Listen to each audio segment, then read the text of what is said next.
Well, the global slowdown has taken its toll on China as the Asian powerhouse has struggled to grow in recent quarters. But Columbia University professor and China expert Shang Jin Wei is confident that economies like China and India can achieve over 7% growth. And speaking to ET Now's Mrinalini Krishna, he says that global investors cannot afford to miss India and China. My guess is that if China were to completely remove capital controls and completely let the market determining exchange rate, the exchange rate will not be far from what it is today.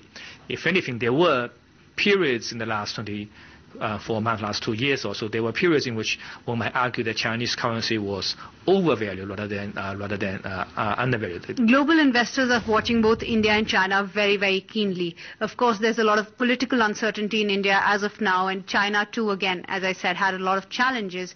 Which one do you think is going to attract the imagination of global investor, especially just because the challenges to that economy are lesser?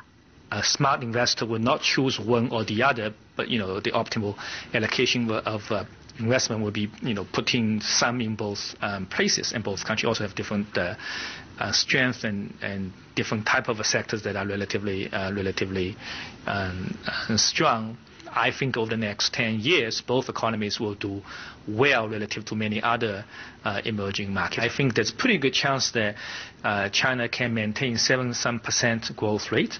India's growth rate is much lower today than what people 5 years ago were predicting. It has a chance to go back to what people were predicting, which is 7, 8 or so years. It's not assured because what's required of is a set of reforms.